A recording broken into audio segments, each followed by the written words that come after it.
Hi, you guys. It's time for the final listening log of the year. I hope you guys have a fabulous summer. Be safe, and I will see you around next school year. Can't wait to see you guys again every day. We're going to go ahead and begin with a section called Real Spring. May is finally here and it has stopped raining. Good thing, too. The mayor of Syracuse was about to put out a call for a guy named Noah. The sun appears butter yellow and so warm it coaxes tulips out of the crusty mud. A miracle. Our yard is a mess. All our neighbors have these great magazine cover yards with flowers that match their shutters and expensive white rocks that border fresh mounds of mulch. Ours has green bushes that just about cover the front windows and loads of dead leaves. Mom is already gone. Saturday is the biggest selling day of the week at Efforts. Dad is upstairs. I put on old jeans and unearth a rake from the back of the garage. I start on the leaves suffocating the bushes. I bet Dad hasn't cleared them out for years. They look harmless and dry on top, but under that top layer, they're wet and slimy. White mold snakes from one leaf to the next. The leaves stick together like floppy pages in a decomposing book. I rake a mountain into the front yard, and there are still more. Like the earth pukes up leaf gunk when I'm not looking. I have to fight the bushes.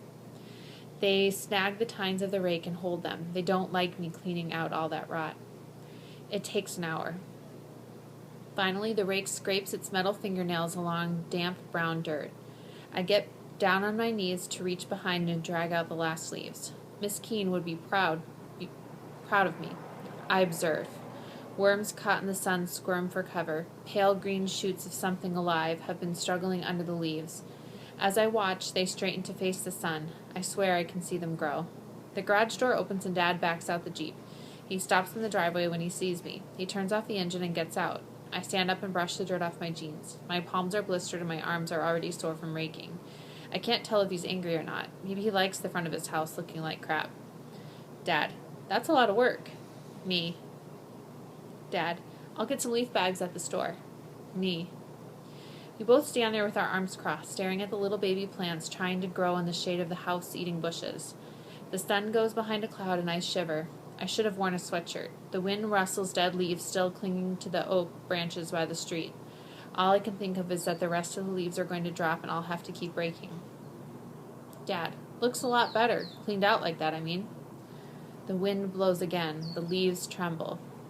Dad, I suppose I should trim back the bushes. Of course, then you'd see the shutters and they need paint. And if I paint the shutters, I'll have to paint all the shutters, and the trim needs work too, and the front door. Me. Tree. Shh, Rissel. Shh. Dad turns to listen to the tree. I'm not sure what to do. Dad, and the tree is sick. See how the branches on the left don't have any buds? I should call someone to take a look at it. Don't want it crashing into your room during a storm. Thanks, Dad, like I'm not already having a hard time sleeping. Worry number 64. Flying tree limbs. I shouldn't have raked anything. Look what I started. I shouldn't have tried something new. I should have stayed in the house, watched cartoons with double-sized bowl of Cheerios. Should have stayed in my room, stayed in my head. Dad, I guess I'm going to the hardware store. Want to come? The hardware store. 7 acres of unshaven men and brided women in search of perfect screwdriver, weed killer, volcanic gas grills. Noise, lights, kids running down the aisle with hatchets and axes and saw blades, people fighting about the right color to paint the bedroom. No, thank you. I shake my head. I pick up the rake and start making the dead leaf pile. Ah! Hold on 1 second, my paper blew away.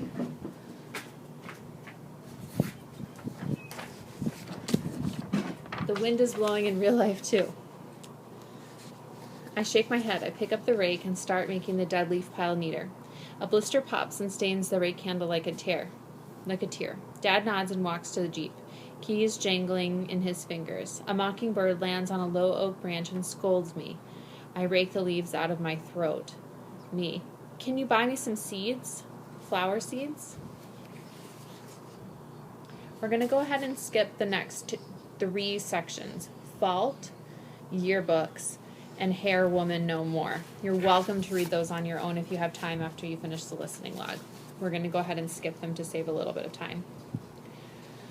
Little writing on the wall. Ivy is sitting at my art table with 4 uncapped colored markers sticking out of her bun. I stand up, she turns her head, and bingo, I've got a rainbow on my shirt. She apologizes 100 million times. If it were anyone else, I would figure they did it on purpose. But Ivy and me have sort of been friendly the last few weeks. I don't think she was trying to be mean. Mr. Freeman lets me go to the bathroom, where I try to scrub the stains. I must look like a dog chasing its tail, twisting and twirling, trying to see the stains on the back of the mirror. The door swings open. It's Ivy. I raise my hand as she opens her mouth. Don't say it anymore. I know you're sorry. It was an accident. She points to the pen still stuck in her bun. I put the cap on. Mr. Freeman made me. Then he sent me here to see how you're doing. He's worried about me? He wants to make sure you don't pull a disappearing act. You know, you've been known to wander off. Not in middle class. There's a first time for everything. Go in the stall and hand over your shirt. You can't wash it while you're wearing it. I think Principal should have his office in the restroom. Maybe then he'd hire somebody to keep it clean or an armed guard to stop people from plugging up the toilet, smoking, or writing on the walls. Who is Alexandra, I ask. I don't know any Alexandras, Ivy's voice says at the rush of the water of the sink. There might be an Alexandra in 10th grade. Why?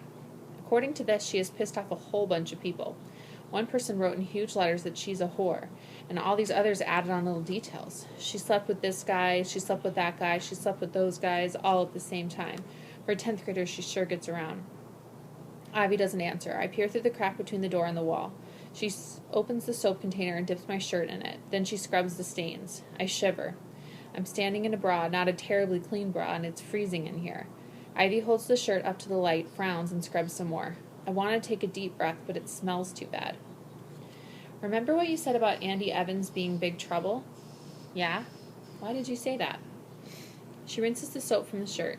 He has such a reputation. He's only after one thing, and if you believe the rumors, he'll get it no matter what. She wrings the water out of the shirt. The sound of dripping water echoes off the tiles. Rachel is going out with him, I say. I know. Just add that to the list of stupid things she's done this year. What does she say about him? We don't really talk, I say. She's a bitch, that's what you mean. She thinks she's too good for the rest of us. Ivy punches the silver buttons on the hand dryer and holds up the shirt. I reread the graffiti.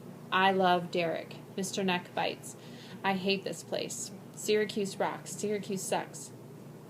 List of hotties, list of jerks, list of ski resorts in Colorado everyone dreams about. Phone numbers that have been scratched out with keys. Entire conversations scroll down the bathroom stall. It's like a community chat room, a metal newspaper.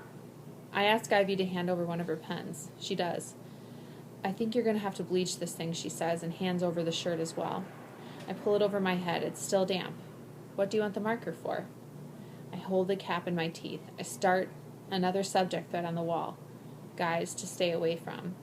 The first entry is the beast himself, Andy Evans. By the way, I don't want any of you writing on the ASU prep bathroom walls. I'm just saying. I swing open the door with a flourish. Ta-da! I point to my handiwork. Ivy grins. Next section, prom preparation. The climax of mating season is nearly upon us, the senior prom. They should cancel school this week. The only things we're learning are who is going with who. Whom? Must ask Hairwoman. Who bought a dress in Manhattan, which limo company won't tell if you drink, the most expensive tux place, and on and on and on.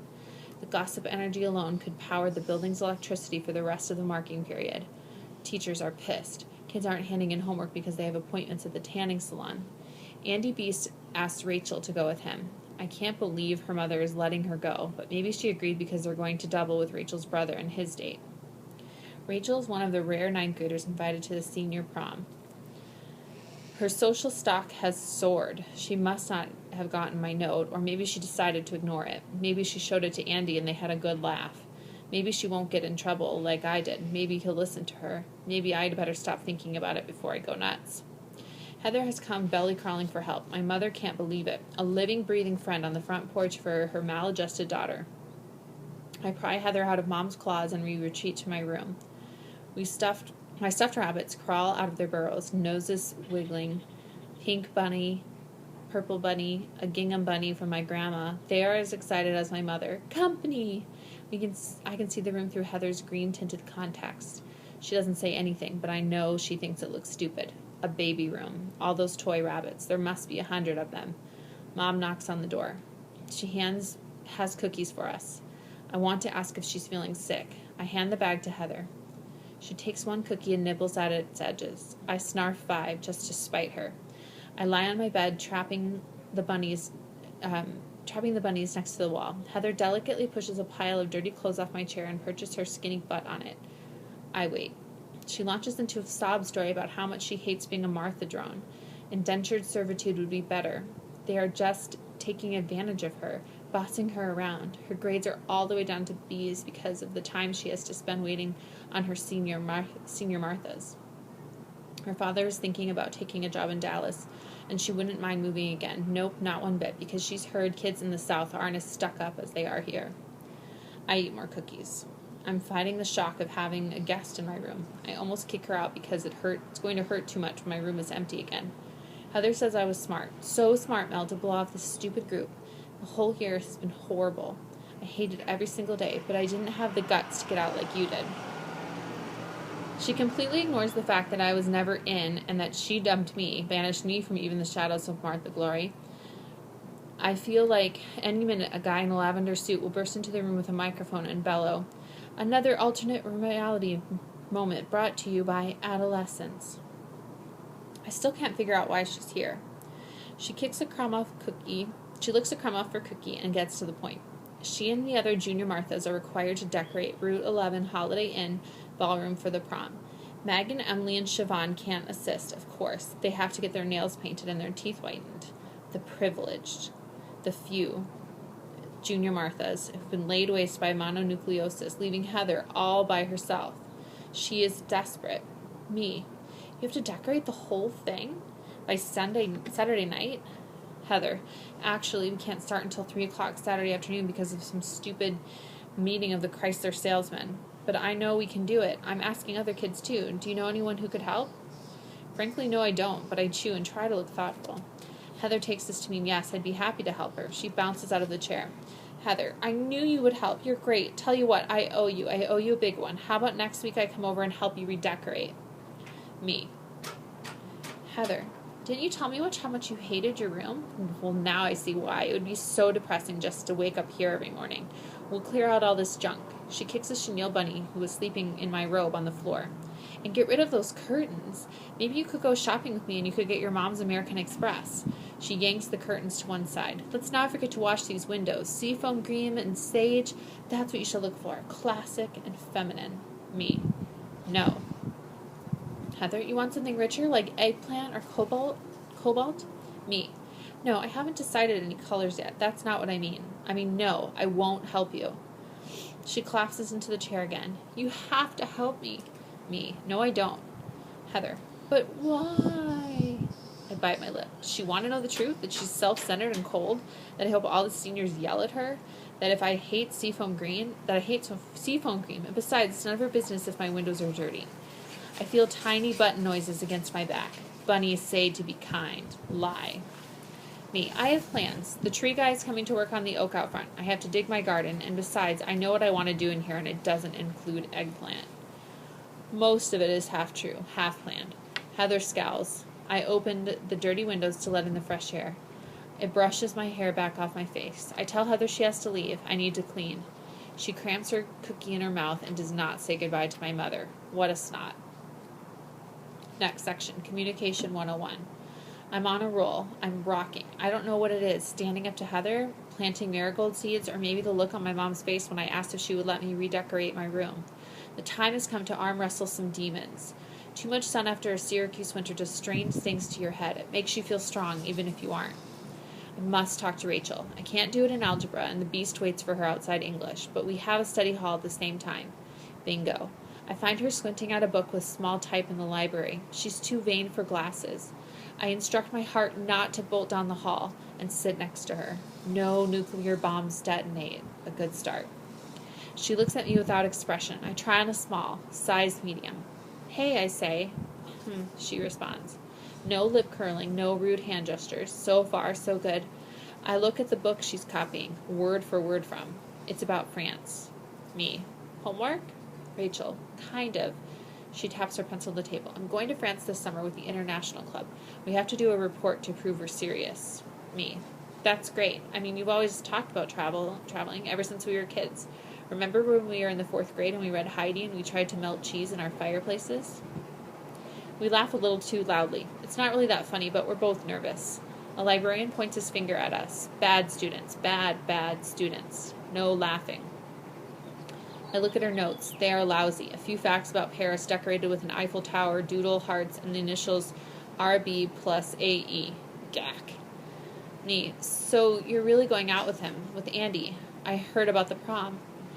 Rachel grins honey slow. She stretches like the mention of his name wakes her muscles and makes her tummy jump. He's great, she says. He's just so awesome and gorgeous and yummy. She stops. She's talking to the village leper. Me. What are you going to do when he goes to college? Arg, an arrow to her soft spot. Clouds across the sun. I can't think about that. It hurts too much. He said he was going to get his parents to let him transfer back here. He could go to LaSalle or Syracuse. I'll wait for him. Give me a break. Me. You've been going out for what, like 2 weeks? 3? A cold front blows into the library. She straightens up and snaps the cover of her notebook. Rachel, what do you want anyway? Before I can answer, the librarian pounces. We are welcome to continue our conversation in the principal's office, or we can stay and be quiet. Our choice. I take out my notebook and write to Rachel. It's nice to talk to you again. I'm sorry we couldn't be friends this year. I pass the notebook to her. She melts a bit around the edges and writes back. Yeah, I know. So who do you like? No one really. My lab partner's kind of nice, but kind of like a friend, not a boyfriend or anything. Rachel nods wisely. She's dating a senior. She is so beyond those freshman friend relationships. She's in charge again. Time for me to suck up. Are you still mad at me, I write? She doodles a quick lightning bolt. No, I guess not. It was a long time ago. She stops and draws a spiraling circle. I stand on the edge and wonder if I'm going to fall in. The party was a little wild, she continues. But it was dumb to call the cops. We could have just left. She slides the notebook over to me. I draw a spiraling circle in the opposite direction to Rachel's. I could leave it like this, stop in the middle of the highway. She's talking to me again. All I have to do is keep the dirt hidden and walk arm in arm with her into the sunset. She reaches back to fix her scrunchie. RB plus AE is written in red pen on the inside of her forearm. Breathe in, 1, 2, 3. Breathe out, 1, 2, 3. I force my hand to relax. I didn't call the cops to break up the party, I write. I called. I put the pencil down. I pick it up again. Them. Because some guy raped me. Under the trees. I didn't know what to do. She watches me as I carve out the words. She leans closer to me. I write more. I was stupid and drunk and I didn't know what was happening, and then he hurt. I scribbled that out. Raped me. When the police came, everyone was screaming and I just was too scared, so I cut through some backyards and walked home. I pushed the notebook back to her. She stares at the words. She pulls her chair around to my side of the table. Oh my God, I'm so sorry, she writes. Why didn't you tell me? I couldn't tell anybody. Does your mom know? I shake my head. Tears pop up from some hidden spring. Damn. I sniff and wipe my eyes on my sleeve. Did you get pregnant? Did you have a disease? Oh my God, are you okay? No, I don't think so. Yes, I'm okay. Well, kinda. Rachel writes in heavy, fast hand. Who did it? I turn the page. Andy Evans. Liar! She stumbles out of her chair and grabs her books off the table. I can't believe you. You're jealous. You're a twisted little freak and you're jealous that I'm popular and I'm going to the prom. And so you can lie to me like this. And you sent me that note, didn't you? You are so sick. She spins to take on the librarian. I'm going to the nurse, she states. I think I'm going to throw up. Chat room. I'm standing in the lobby looking at the buses. I don't want to go home. I don't want to stay here. I got my hopes up halfway through the conversation with Rachel. That was my mistake. It was like smelling the perfect Christmas feast and having the door slammed in your face, leaving you alone in the cold. Melinda, I hear my name. Great, now I'm hearing things. Maybe I should ask the guidance counselor for a therapist or a nosy shrink. I don't say anything and I feel awful. I tell somebody and I feel worse. I'm having trouble finding middle ground. Someone touches my arm gently. Melinda. It's Ivy. Can you take the late bus? I want to show you something. We walk together. She leads me to the bathroom, the one where she washed my shirt, which, by the way, still has traces of her markers even after the bleach. She points to the stall. Take a look. Guys to stay away from. Andy Evans. He's a creep. He's a bastard. Stay away. He should be locked up. He thinks he's all that. Call the cops. What's the name of the drug they give perverts so they can't get it up? Dipro something. He should get it every morning in his orange juice. I went out with him to the movies. He tried to get his hands down my pants during the previews. There's more. Different pens, different handwriting, conversations between some writers, arrows to longer paragraphs. It's better than taking out a billboard. I feel like I can fly. Next section, pruning. I wake the next morning, Saturday, to the sound of a chainsaw, the noise biting right through my ears and splintering my plans of sleeping in. I peer out the window. The arborist, the tree guys Dad called to trim the dead oak's dead branches, stand at the base of the tree, one guy revving up the chainsaw like it's a sports car, the other giving the tree a once-over. I go downstairs for breakfast. Watching cartoons is out of the question. I make a cup of tea and join Dad and a group of neighborhood kids watching the show from the driveway. One arborist monkeys his way into the pale green canopy, then hauls up the chainsaw, turned off at the end of the thick rope. He sets it to work, pruning the dead wood like a sculptor. The chainsaw gnaws through the oak, branches crashing to the ground. The air swirls with sawdust. Sap oozes from the open sores on the trunk. He is killing the tree. He'll only leave the stump. The tree is dying. There's nothing to do or say. We watch in silence as the tree crashes piece by piece to the damp ground. The chainsaw murderer swings down with a grin. He doesn't even care. A little kid asks my father why that man is chopping down the tree. Dad, he's not chopping it down. He's saving it. Those branches were long dead from disease. All plants are like that. By cutting off the damage, you make it possible for the tree to grow again. You watch. By the end of the summer, this tree will be the strongest on the block. I hate it when my father pretends to know more than he does. He sells insurance. He's not a forest ranger, wise in the way of the woods. The arborist fires up the mulcher off the back of the truck. I've seen enough. I grab my bike and take off.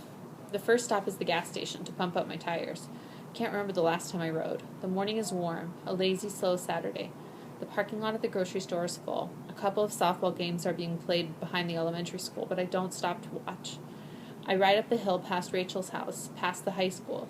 The downside is a fast, easy coast. I dare myself to lift my hands off the handlebars.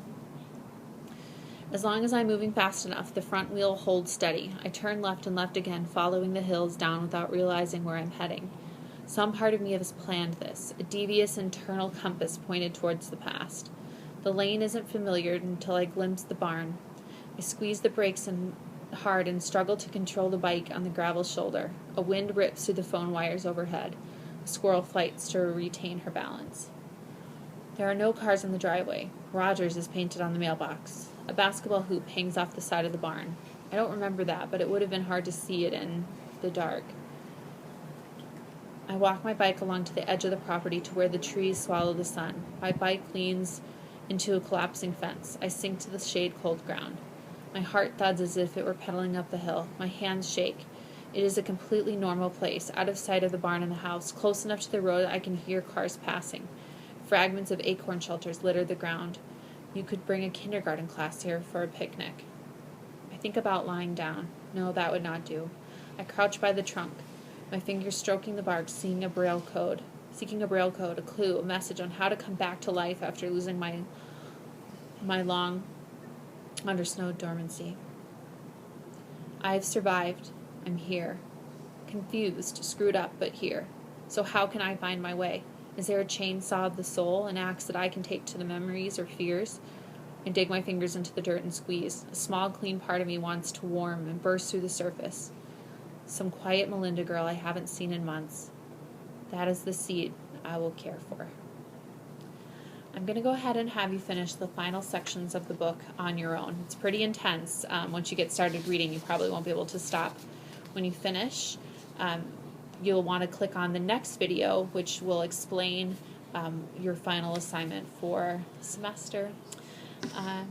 Again, thank you guys for a great school year, and I love you very much, and I hope to see you all again next year. Please come and say hi as soon as possible, and thank you again for an awesome year.